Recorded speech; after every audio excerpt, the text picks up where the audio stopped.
Last lecture में हमने कहा तक देखा था?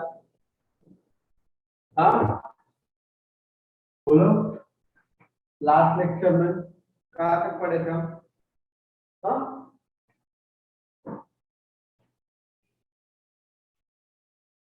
हेलो, लास्ट लेक्चर में कहा तक पढ़ा था हमने? खुशी,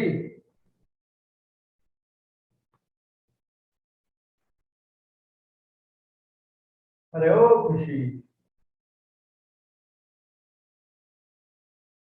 The rate of appearance and disappearance, sir. क्या होता?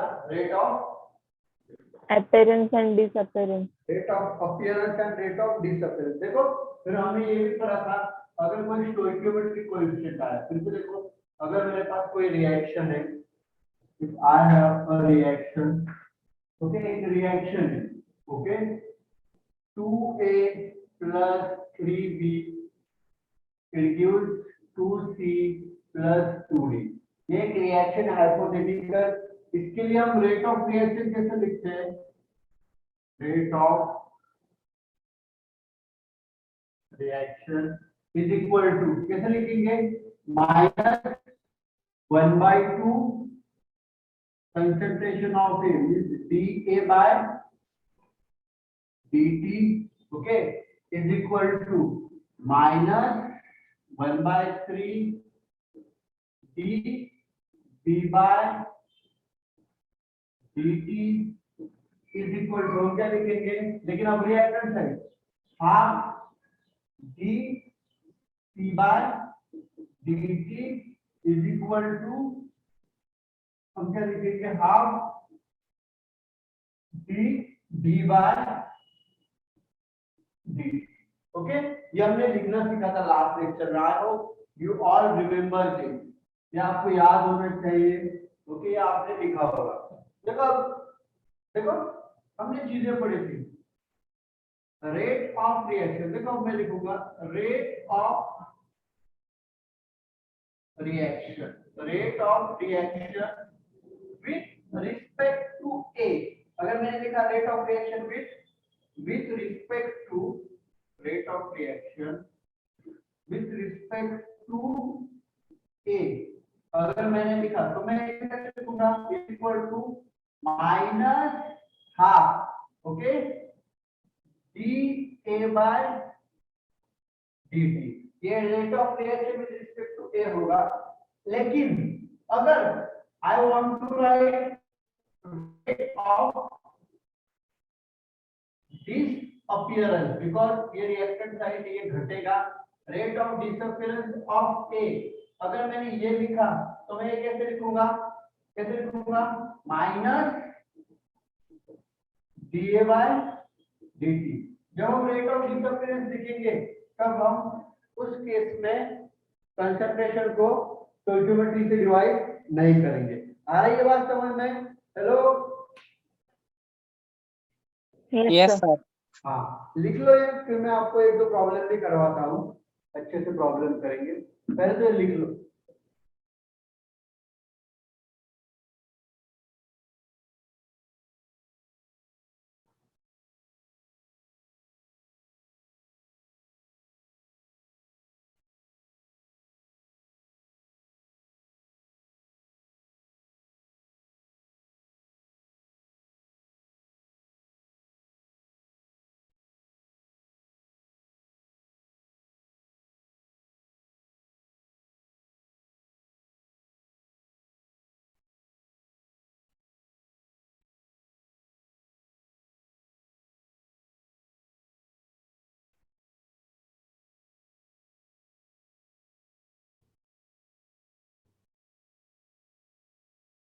हो गया sir.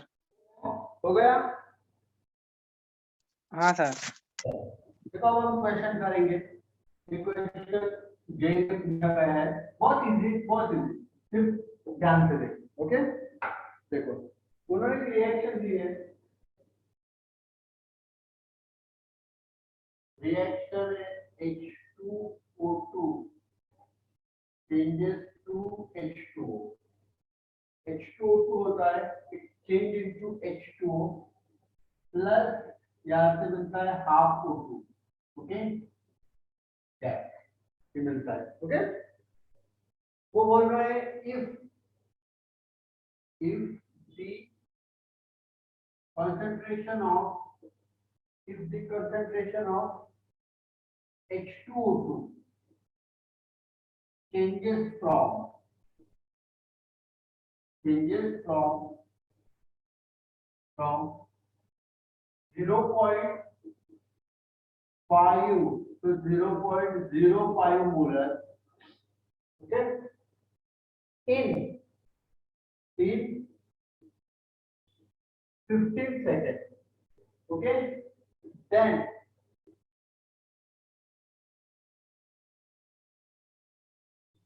calculate rate of reaction,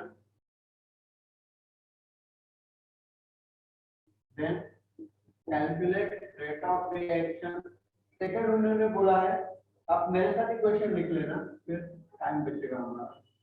rate of appearance of O2, rate of appearance of O2, ये उन्होंने बोला, ओके। तो देखो अभी क्वेश्चन कैसे सॉल्व करेंगे, ऐसे क्वेश्चन सॉल्व करने के लिए देखो सबसे पहले तो आप रेट ऑफ रिएक्शन लिख लो, ओके। देखो ROR इसके कितना कैसे होगा, देखो यहाँ पे कोएफिशिएंट 1 है तो हम इसे लिखेंगे माइनस कंसंट्रेशन, मतलब change in concentration of DH2O2 by dt is equal to, अब रिएक्टेंट सेट है, रिएक्टेंट सेट हम प्लस साइन लगाते, माइनस साइन लगाते, DH2O by dt, और अब यहाँ पे क्या होगा 1/2 आएगा, तो 1/2 क्या हो जाएगा 2DO2। आ रहा है बात समझ में, हेलो आ रहा है समझ में, Yes, sir. हाँ ये आएगा। अब देखो उन्होंने क्या दिया है, मतलब ये दिया है उन्होंने, ये चेंज हो रहा है, मतलब वो क्या बोल रहे हैं डी, देखो ये दिया है तो फिर यहाँ से हम रेट ऑफ रिएक्शन निकालेंगे, ROR is equal to minus DH2O2 by dt, देखो चेंज का क्या होगा 0.2 से ये आ रहा है, ओके 0.2 से ये आ रहा है, ओके। हम कैसे करें चेंज निकालने के लिए, फाइनल माइनस इनिशियल, तो देखो ये क्या होगा 0.05 minus 0.5 divided by time, change in time, पहले तो 0 होगा ऑब्वियसली, 0 से 15, 15 माइनस 0, ये आंसर कितना आएगा मुझे बताओ जल्दी। देखो 0.05 मतलब ये ऊपर आएगा 0.45, बराबर ना, 0.45 आएगा ऊपर, डिवाइडेड बाय 50, ओके। एक जीरो काट दो, एक जीरो काट दो, तो जीरो काटने से नीचे मतलब यहाँ से आंसर आएगा 0.06। तो देखो यहाँ पे क्या मिल गया मुझे, I got rate of reaction, okay, rate of reaction, okay. ये क्वेश्चन लिख लिया आप लोगों ने, लिया इतना रफ तो क्वेश्चन लिख लिया ना, हेलो देखो मुझे रेट ऑफ डिसअपीयरेंस, देखो रेट ऑफ डिसअपीयरेंस निकालना है, मुझे क्या फाइंड आउट करना है DO2 by dt, मुझे ये वैल्यू फाइंड आउट करनी, means I want to find out this value. तो देखो यहाँ से दिख रहा है मुझे, मैं इन दोनों का रिलेशन यूज करूंगा, तो रेट ऑफ डिसअपीयरेंस कैसे फाइंड आउट करेंगे, देखो यहाँ से मुझे पता चल रहा है DO2 by dt is equal to minus DH2O2 by dt, देखो ये वैल्यू तो हमने फाइंड कर ली, ये कितने आ रही है इतनी, ओके, और ये इक्वल टू क्या लिखूंगा 0.06। अब देखो मुझे डिसअपीयरेंस की ये वैल्यू फाइंड आउट करनी, तो ये 2 को इधर भेज दो, तो DO2 by dt equal to कितना आएगा, मतलब उधर जाने के बाद ये बच जाएगा 0.15, 0.015, ओके। आ रही बात समझ में, हेलो, Yes, sir. ओके। हाँ, आपको ऐसे सॉल्व करने, लिख लो ये, फिर मैं आपको एक क्वेश्चन देता हूँ।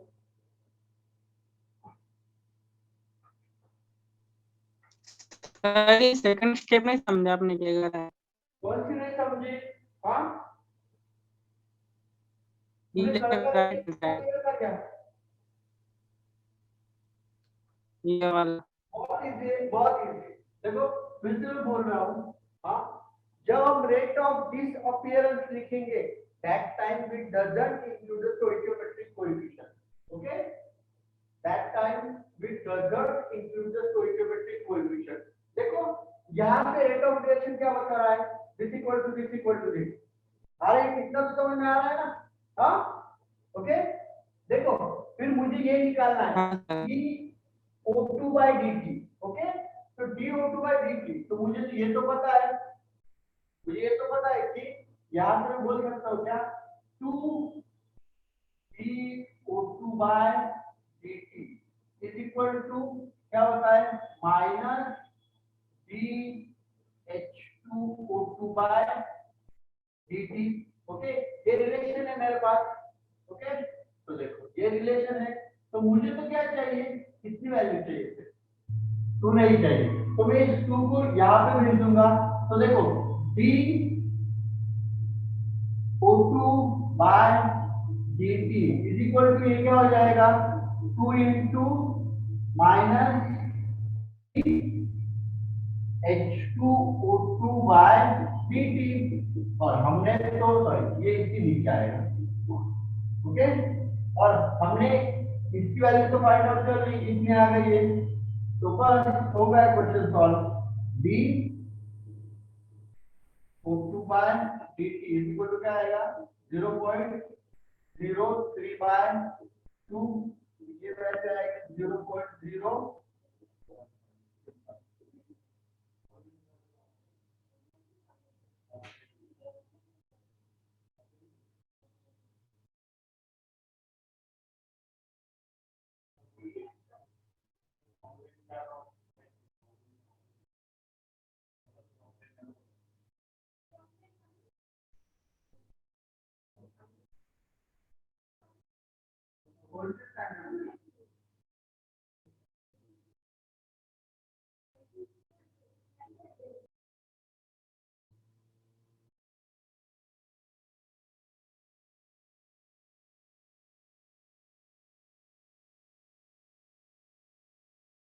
Clear? Hello, yes sir Yes, sir. हाँ देखो, मैं आपको अब एक क्वेश्चन सॉल्व करने देता हूँ। लेट्स सी, आपको आना ही चाहिए, बहुत इजी है, बहुत इजी, थोड़ा सा दिमाग लगाओ और सॉल्व करो। ओके, उन्होंने एक रिएक्शन दे देते हैं यहाँ पे। एक रिएक्शन है 2N2O5, 2N2O5 reduce 2N2O4 reaction है। उन्होंने क्या बोला है, if ROA means rate of reaction of O2 is 0.5 molar. ROA means क्या दिया है, रेट ऑफ, क्या दिया है, Yes, rate sir. Of appearance of O2 is 0.5 मोल पर सेकेंड, या सेकेंड इनवर्स बोल सकते हैं। ओके, देन उन्होंने क्या बोला, then determine then determine the ROD। ROD means क्या, rate of disappearance of N2O5। Solve करो, बहुत इजी क्वेश्चन है, एक सेकंड का क्वेश्चन है ये सिर्फ।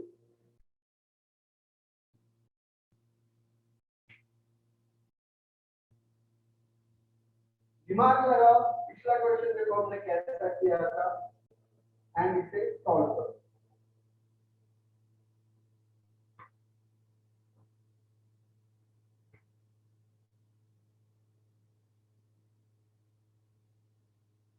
हाँ sir 1 minute.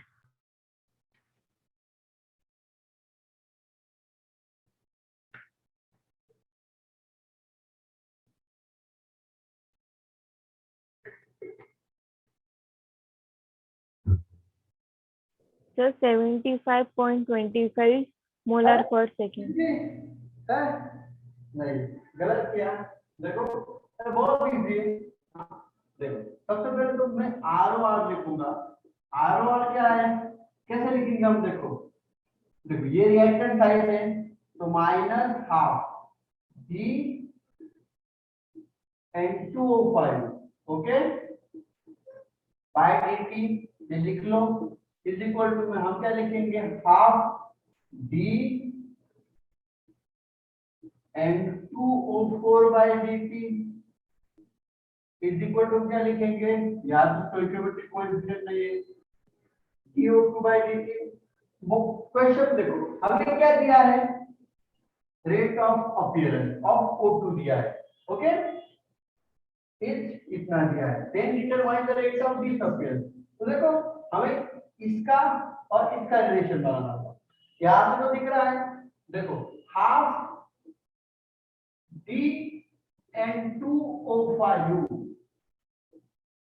Bye dt is equal to हम क्या लिख सकते हैं, dO2 बाय dt.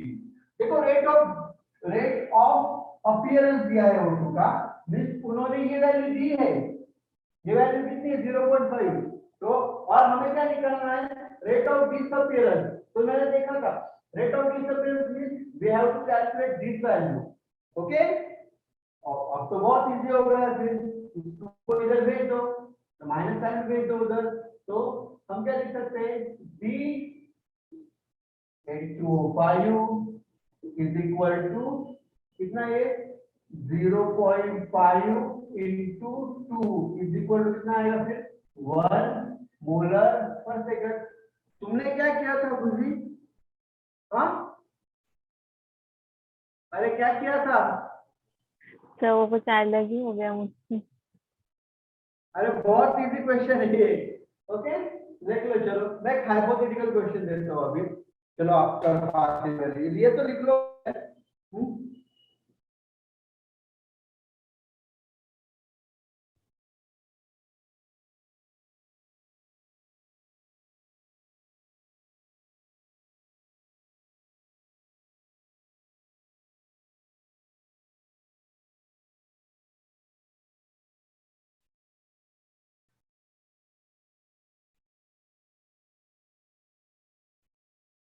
चलो लिख लिया होगा. देखो मैं आपको क्वेश्चन देता हूँ हाइपोथेटिकल, ओके, आपको सॉल्व करना है. वो बहुत इजी क्वेश्चन देता हूँ. एक रिएक्शन दी उन्होंने, 2A plus 3B it gives 3D, okay. बहुत ध्यान से देखना. B ऐसे लिखा है, the rate of appearance of the rate of appearance of D is 0.5 molar per second. Okay. First, then you have to calculate. First हम क्या निकालेंगे, rate of reaction निकालो, आएगा. Then second, calculate rate of disappearance of B. चलो बहुत easy question, बहुत. चलो solve करो फटाफट.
खुशी आया? अरे बहुत इजी क्वेश्चन है यार। हाँ मुझे बताओ रेट ऑफ रिएक्शन क्या है? रेट ऑफ रिएक्शन, हाँ बोलो, रेट ऑफ रिएक्शन क्या है? किसने सॉल्व किया? बोलो। हाँ Yes, sir. Rate of reaction क्या है? 0.5. पक्का? अरे यार देखो, हम रेट ऑफ रिएक्शन कैसे लिखते हैं? R O R equal to मैं कैसे लिखूंगा? Minus half d A by D T is equal to मैं कैसे लिखूंगा? Minus 1/3 d B by D T is equal to क्या लिखेंगे? 1/3 d D by D t. अब देखो मुझे तो ये बाकी तो कुछ दिया नहीं, उन्होंने क्या बोला? Rate of appearance of D means they give this value. Okay, तो लगाओ रिलेशन, मींस हम ऐसा लिख सकते हैं rate of reaction is equal to 1/3 into क्या है ये? D D by D T. Okay, d D by D t कितने दिया है? 0.5। तो करो 1/3 इंटू 0.5, कितना आंसर आएगा? वो आपका रेट ऑफ रिएक्शन होगा, जो भी आएगा वो। ओके, उसके बाद क्या पूछा उन्होंने? Calculate the rate of disappearance of B. तो इसका और इसका रिलेशन बनाओ। ओके, बस रेट ऑफ डिसअपीयरेंस भी तो सेम ही होगा बिकॉज़ दोनों का कोएफिशिएंट सेम है। आ रही बात समझ में? हेलो। हाँ सर। सर फिर जो सेकेंड वाले का उसका 0.5 आया फिर हमारा। हाँ सेकंड का 0.5 आया होगा। ओके, हाँ और रेट रेट कितना आया होगा? रेट 1.666 वो कंटिन्यू है। 1.0 है ना? 0.7 ये ऐसा होगा 0. 0.5 डिवाइडेड बाय 3। ओके, ये तो जीरो तो आएगा, 0 1 1 6। ओके, ये आया। हाँ चलो और एक दो क्वेश्चन करते हैं, इससे ये टॉपिक थोड़ा अच्छे से प्रिपेयर हो जाएगा हमारा। अब देखो मैं थोड़ा सा और मतलब आपको दूंगा कुछ, तो बहुत तरह से ऑटोमेटिक करेंगे अल्फाबेटिक कर a plus 2b। Okay, it gives half c and half d। Okay, if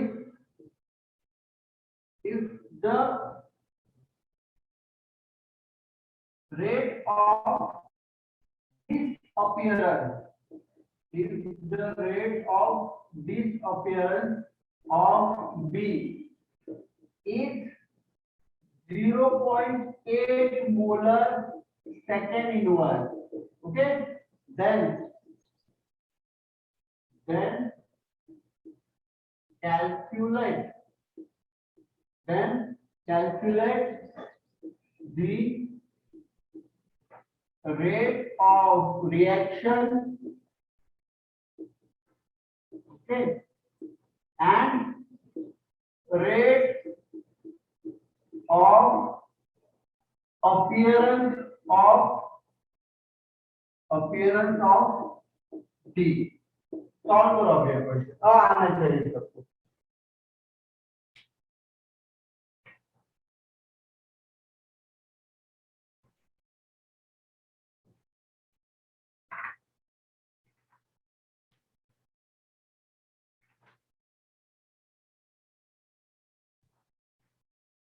देखो चलो जल्दी जल्दी सॉल्व करो।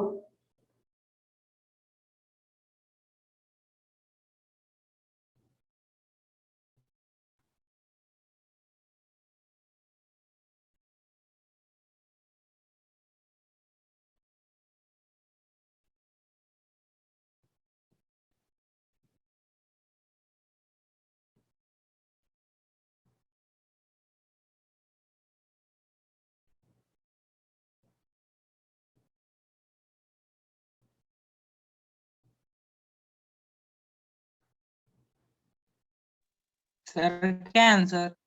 हाँ 0.2 क्या आंसर क्या है? अब आंसर rate of variation क्या आया होगा देखो। अब 0.2 है। बना है, मुझे भी नहीं पता, सॉल्व करना पड़ेगा। वो सॉल्व करो फिर मैं आपको बताऊंगा। देखो रेट ऑफ रिएक्शन क्या होगा, देखो उन्होंने क्या दिया है, rate of disappearance of P. सबसे पहले रेट ऑफ रिएक्शन लिख लो। रेट ऑफ रिएक्शन हम कैसे लिखेंगे, D A by D T is equal to minus आएगा minus half D B by D T. Okay, उन्होंने ये वैल्यू दी D B by D T दिया है, तो rate of reaction is equal to क्या होगा, rate of reaction is equal to minus half D B by D T कितना है इनटू 0.8, तो आरओआर कितना आएगा 0.4 and rate of appearance of D. तो देखो rate of appearance of D, तो देखो हम ऐसे लिखेंगे, अगर rate of appearance of rate of reaction with respect to D हम कैसे लिख सकते हैं, 1 by half d O2 by dt, ये ऊपर चला जाएगा तो ऐसे होगा T2 O2 बाय dt। हमने रेट ऑफ रिएक्शन निकाल लिया, ये आ गया, तो 0.4, तो ये कितना आएगा divided by 2 is equal 0.2 O2 by dt, तो 0.2 आया करेक्ट। कितने लोगों ने करेक्ट किया? हाँ सर वही आया। मेरा सर। Very good. ए गाडेकर कहीं झोपलाय तू? उसका यूनिट क्या है गाडेकर सर? सर हाँ उसका यूनिट क्या है? Volt Newton. पर सेकंड। अच्छा ओए मीत गाडेकर हाँ सर, झोपलाय का? नहीं हो सर, लेक्चर कर रहा हूँ ना। क्वेश्चन केला सॉल्व? व्हिडिओ ओपन कर, तुझा व्हिडिओ ऑन कर एक मिनिट, मला बघू दे काय करतोय। व्हिडिओ ऑन कर, video. Arya Arya yes sir. Question solve किया? हाँ देखो क्वेश्चन सॉल्व किया या नहीं, देखो ये सब तुम लोगों के लिए चल रहा है, मैं एक क्वेश्चन निपटा के भी खत्म कर सकता हूँ, और ऐसे क्वेश्चन पूछे जाते, आप सीईटी देने जाओगे, नीट देने जाओगे, इससे मिलता है, तो ध्यान से देखना। ओके, नेक्स्ट टॉपिक है we have law of mass action. We have law of mass action. Okay, law of mass action.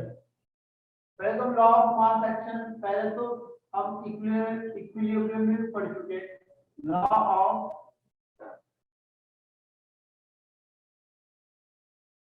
Mass action हमने इक्विलिब्रियम में भी पढ़ा है, law of mass action if you remember. देखो एक रिएक्शन होती है हमारे पास N1 plus N1A N2B reduced product, okay, reduced product। इसके लिए हम रेट लिखना सीखा था, हमने बोला था rate is directly proportional to the concentration of rate in the stoichiometric coefficient, okay, product of. अगर मैंने ये साइन निकाल दी तो हम यहाँ पे लिखते rate is equal to K, okay, rate is equal to K N1, okay, ये होता है लॉ ऑफ मास एक्शन, और इस के को हम क्या बोलते हैं, रेट कांस्टेंट, ओके। लेकिन अब हम पढ़ेंगे रेट लॉ, अब हम पढ़ेंगे रेट लॉ। तो देखो ये जो होता है ना ब्रैकेट में concentration of B, we called it as the active mass, हम क्या बोलते हैं इसे, एक्टिव मास बोलते हैं, ओके। अब हम पढ़ेंगे rate law, rate law, rate law, और इसे हम बोलेंगे रेट एक्सप्रेशन, इसे हम बोलेंगे क्या, rate expression, rate law or rate expression. First of all, देखो rate law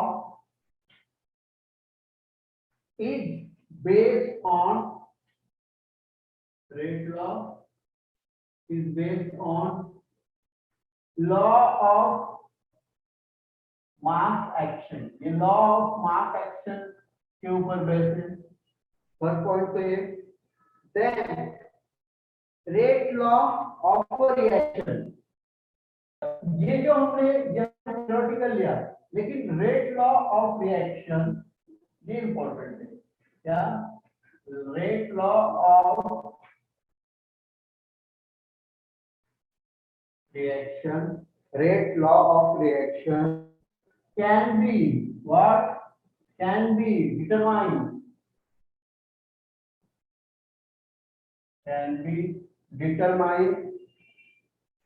experimentally. लेकिन रेट लॉ हम सिर्फ एक्सपेरिमेंट से ही बता सकते हैं. ओके. हाँ, देखो, if I have one reaction N1A plus N2B, okay, it gives N3C plus N4D. इसके लिए मैं रेट लॉ कैसे लिखूंगा? तो rate is equal to K, okay, concentration of A raise to X, okay, concentration of B raise to I. And ये x and y जो होगी इसे हम बोलते हैं ऑर्डर ऑफ रिएक्शन. और ये x एंड y क्या है, ये हमें कहां से पता चलेगा? ये हमें पता चलेगा बाय एक्सपेरिमेंट. इसकी जो भी वैल्यू आएगी 1 2 3, ये हम कहां से पता कर सकेंगे? By experiment. तो रेट लॉ जब हम लिखेंगे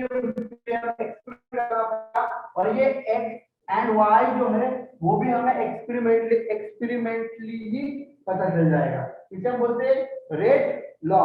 एंड ये जो k है, k को हम बोलते हैं रेट कांस्टेंट. क्या बोलते हैं हम k को? Rate constant. And x and y इसे बोलते हैं हम ऑर्डर. और देखो ये लिख लो, उधर का लिख लो, फिर मुझे और भी लिखना है. तब तक मैं इंक फिल करता हूँ पेन में.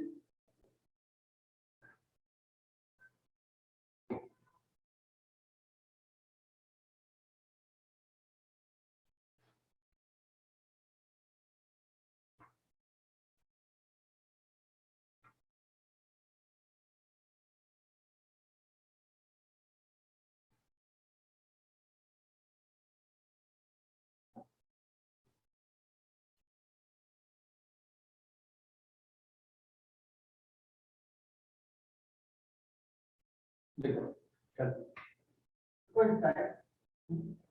देखो ये x एंड y क्या है? x को हम बोलते हैं x is equal to order of reaction. Okay, order of reaction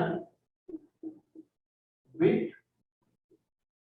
respect to a. And y को क्या बोलेंगे? Order of reaction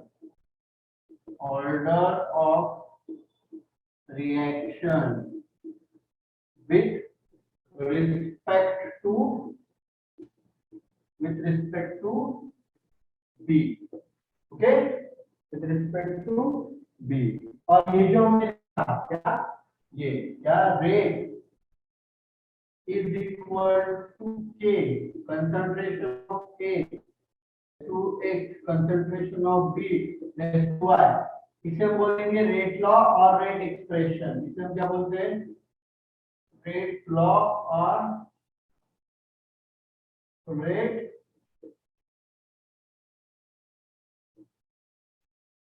expression. Okay, that's it.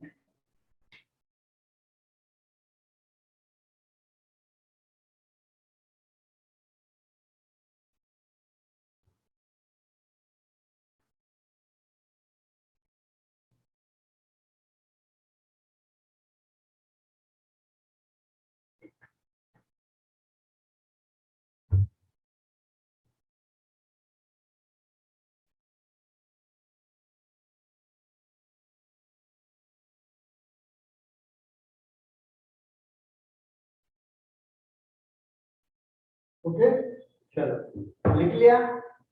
हाँ, अब देखो, अब हम आगे जाएंगे।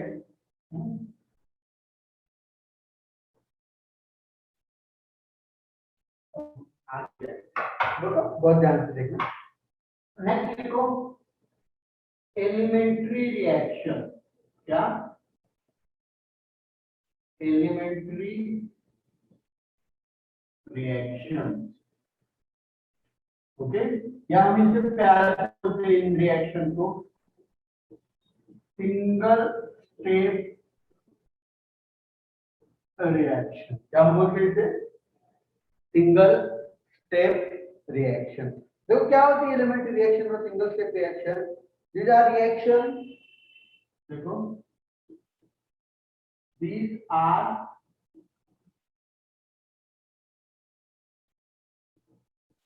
are reaction which completed in single step. Okay, these are reactions which are completed in a single step. Okay, देखो एक बात, the law of mass action, law of mass action truly valid for single step reaction.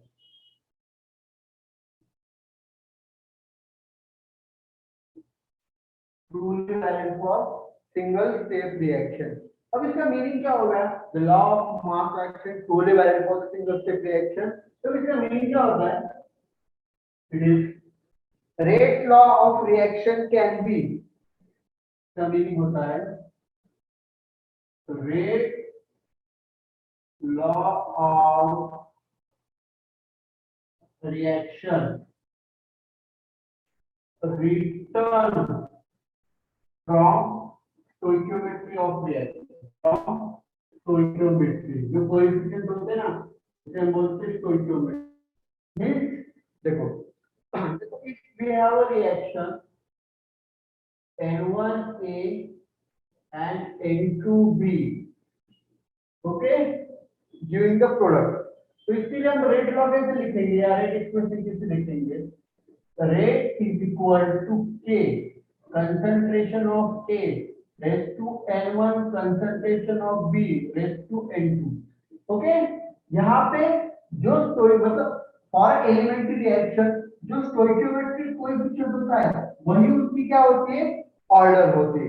लेकिन अगर reaction elementary नहीं होगी तो हम directly stoichiometric coefficient को ऑर्डर की जगह पे नहीं लिख सकते, बिकॉज यहाँ पे लिखने के लिए हमें एक्सपेरिमेंट करना पड़ेगा। और अब ये हमने कैसे लिखा कि रेट एक्सपेरिमेंट करने के बाद भी यही वैल्यू आ रही है, तो हम ये लिखते हैं। ओके, आ रही बात समझ में? Hello, yes sir. हाँ, ओके, नोट करो ये, फिर हम देखेंगे कॉम्प्लेक्स रिएक्शन क्या होती है।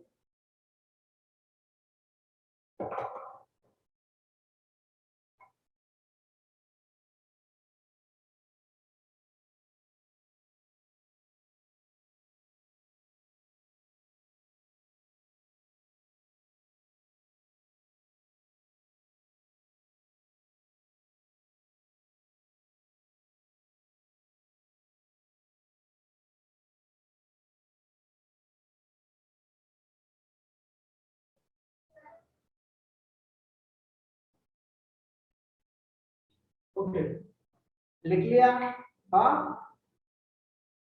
हाँ सर। ओके, देखो चलो अब हम देखेंगे what is the complex reaction. Okay, complex reaction,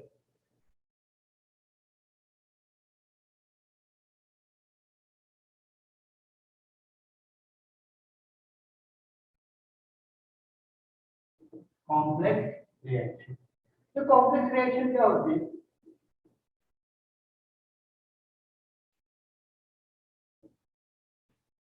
These are the reactions these are the reactions which are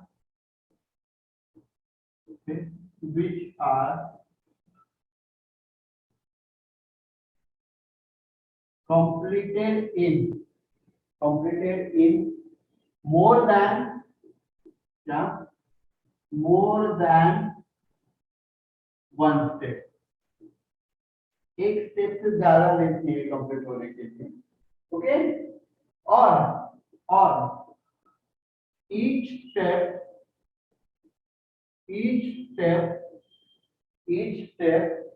of complex reaction, each step of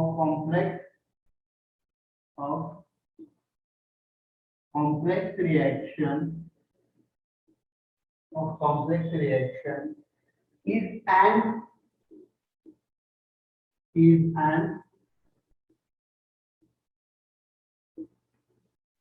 elementary reaction. Okay, each step of complex reaction is an elementary reaction. अब देखो एक reaction में लिखता हूँ यहाँ पे 2NO plus Br2. Okay, it gives 2NOBr.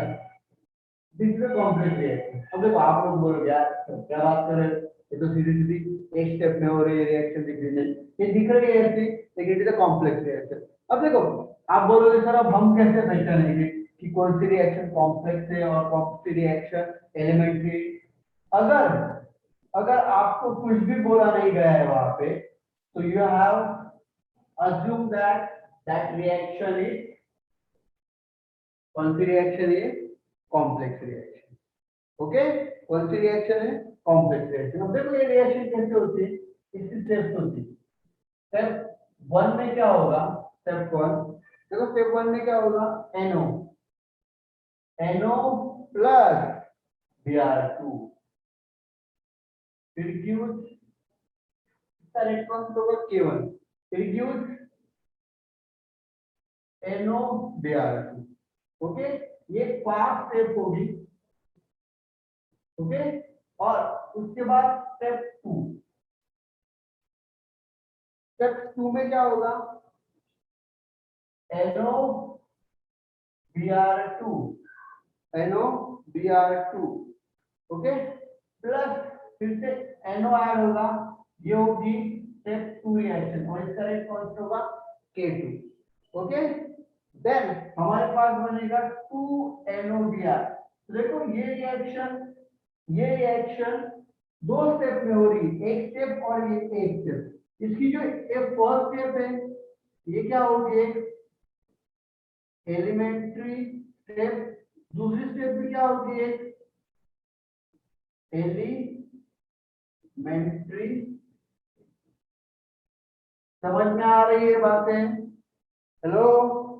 तो हर एक, इसके लिए भी रेट लॉ लिखेंगे और इसके लिए भी रेट, फर्स्ट के लिए इसके लिए रेट लॉ कैसे लिखेंगे हम, देखो rate is equal to K1 क्या, concentration of NO into concentration of Br2,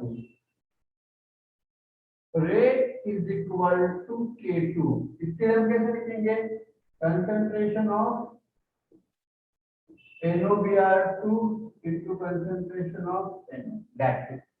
देखो ये होता है, और इस रिएक्शन का, ये जो रिएक्शन है इसका ओवरऑल रेट लॉ क्या होगा, overall rate law, rate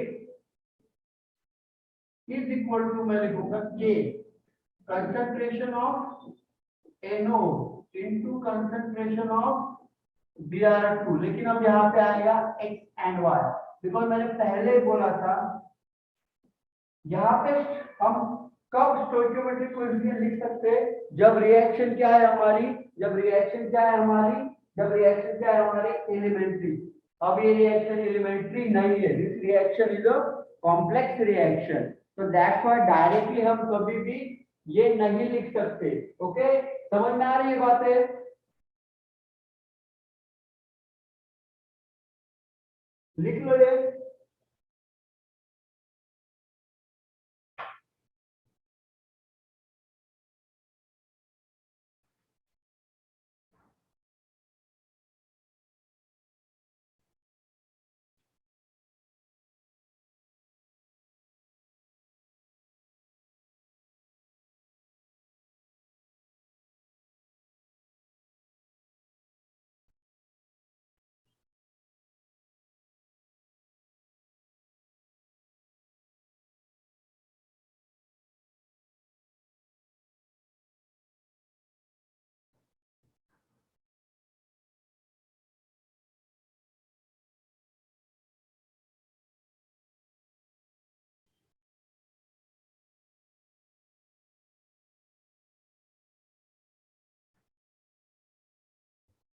okay, लिख लिया।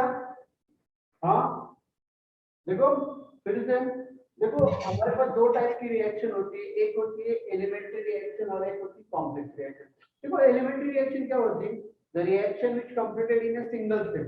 और एलिमेंट्री रिएक्शन के लिए हम रिएक्शन की शक्ल देख के उसका रेट लॉ हम लिख सकते हैं। ओके, मतलब जो स्टोइकियोमेट्रिक कोएफिशिएंट होगा उस रिएक्शन का, वही हम रेट लॉ में पावर में लिखेंगे। लेकिन फॉर अ कॉम्प्लेक्स रिएक्शन हम कभी भी डायरेक्टली हम रेट लॉ नहीं लिख सकते, क्योंकि ये जो एक्स एंड वाई मीन क्या, ऑर्डर, ये कहां से पता चलेगी हमें खुशी, बाय एक्सपेरिमेंट। ओके, तो ये याद रखना। ओके, चलो अब हम आगे जाएंगे।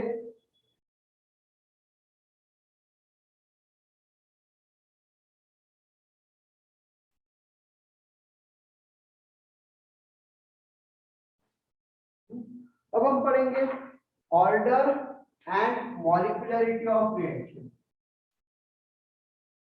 Order and molecularity of reaction. Order and molecularity of reaction. देखो ऑर्डर और मॉलिक्यूलरिटी ऑफ रिएक्शन से पहले हम कोलिजन थ्योरी डिस्कस करेंगे शॉर्ट में। Collision theory, okay. देखो कोलिजन थ्योरी क्या बोलती है, according to the collision theory, okay, हमारे पास सपोज रिएक्टेंट है। ओके, ये एक रिएक्टेंट है, सपोज नाइट्रोजन है, ओके, और प्लस हाइड्रोजन है। ओके, इनसे प्रोडक्ट बनने के लिए नाइट्रोजन और हाइड्रोजन को एक दूसरे के साथ कोलाइड होना पड़ेगा। क्या होना पड़ेगा, एक दूसरे के साथ कोलाइड होना पड़ेगा। ओके, मींस टकराना पड़ेगा। जब ये एक दूसरे के साथ टकराएंगे तभी तभी ये जो रिएक्ट करके प्रोडक्ट बनाएंगे। अगर ये टकराएंगे नहीं एक दूसरे से तो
हाँ, हेलो,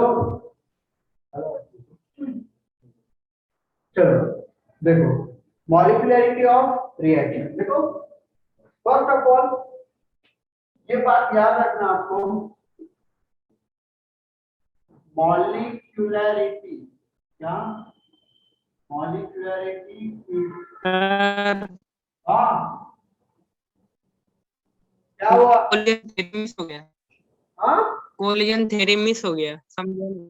कोलिजन थ्योरी मिस हो गया, समझा नहीं मुझे वो। हाँ, चलो फिर से देखते हैं। हाँ,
ओके, देखो यार कोलिजन के लिए क्या होगी, कोलिजन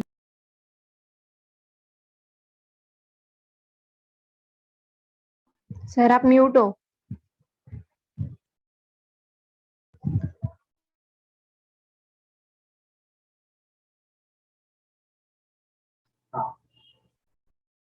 देखो, तो according to the collision theory, अगर हमें प्रोडक्ट फॉर्म करना है, अगर हमें प्रोडक्ट फॉर्म करना है, तो नाइट्रोजन और हाइड्रोजन को एक दूसरे के साथ टकराना पड़ेगा। ओके, तभी प्रोडक्ट फॉर्म होगा। समझ में आ रहा है? अब देखो, for reactant to for reactant to react and form product, for a reactant to react and form product, okay, and form product, they must have या must collide with each other, okay, उनको एक दूसरे के साथ collide होना पड़ेगा, तभी product form होगा। ये कौन बोलता है? कोलिजन थ्योरी बोलती है। ओके, ये लिख लो। चलो फिर हम मॉलिक्यूलरिटी ऑफ रिएक्शन देखेंगे, फटाफट लिख लो।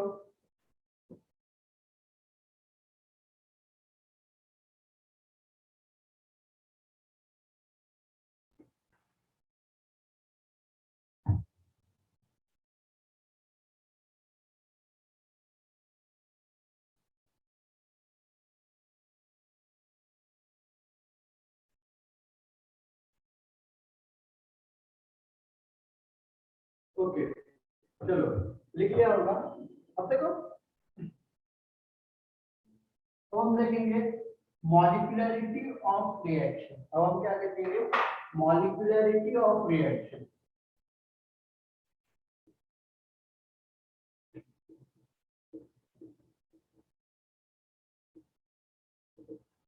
मॉलिक्यूलरिटी ऑफ रिएक्शन, देखो, first of all molecularity of reaction, molecularity is theoretical concept। Molecularity क्या है?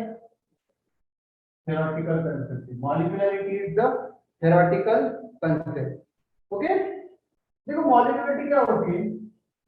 अब मुझे बताओ, सपोज मेरे पास दो रिएक्टेंट है, ये दो रिएक्टेंट एक दूसरे के साथ इजीली कोलाइड कर पाएंगे या नहीं?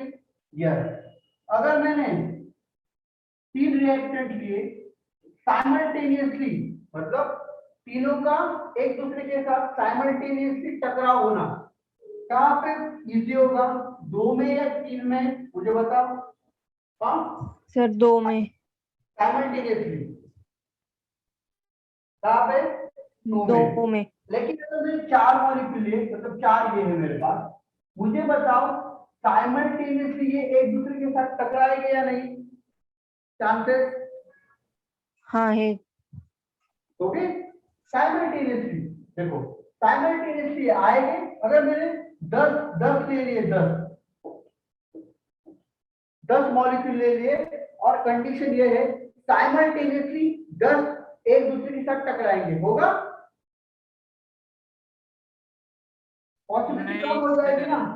मतलब देखो मैं आपको समझाता हूँ, इफ ये एक ए है, बी है, सी है, डी है, एफ है, ई है, कंडीशन क्या है? साइमल्टेनियसली एक ही टाइम पे ये ए डी से भी टकराना चाहिए, ये ए एफ से भी टकराना चाहिए, ये इससे भी टकराना, और ये सब एक दूसरे के साथ साइमल्टेनियसली टकराने चाहिए। पॉसिबल होगा? हाँ, नहीं होगा ना। तो यही बोलती है मॉलिक्यूलरिटी। मॉलिक्यूलरिटी क्या बोलती है? ये थ्योरेटिकल कांसेप्ट है। एंड टू रिएक्टिंग, ओके, ये क्या है? The reacting species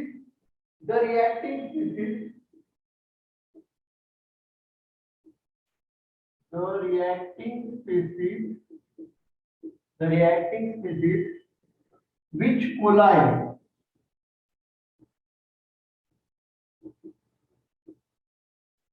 collide together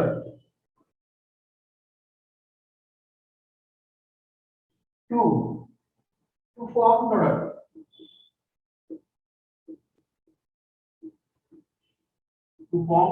product.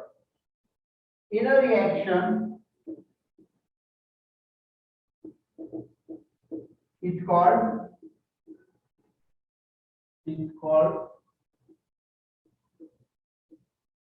molecularity of that reaction. It's called molecularity of that reaction. For example देखो, मैं आपको एग्जांपल देता हूं. ओके, मेरे पास एक रिएक्शन है, कौन सी? CaCO3 टॉलिन. इसे मैंने हीट किया तो ये बनाएगा CaO plus CO2. यहाँ पे कितने मॉलिक्यूल है देखो, एक दिख रहा है, तो इसकी मॉलिक्यूलरिटी कितनी होगी? m. Molecularity is equal to 1 और इस रिएक्शन को हम बोलेंगे unimolecular reaction.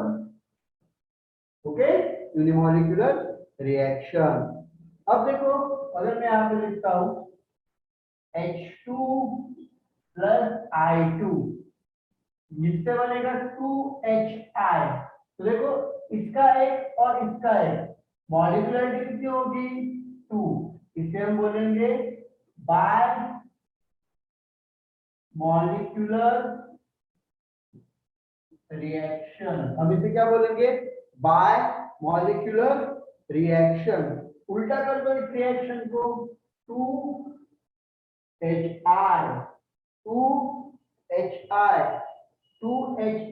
gives H2 plus I2. ये भी क्या होगी? M2. और इस रिएक्शन को भी हम क्या बोलेंगे? Biomolecular reaction.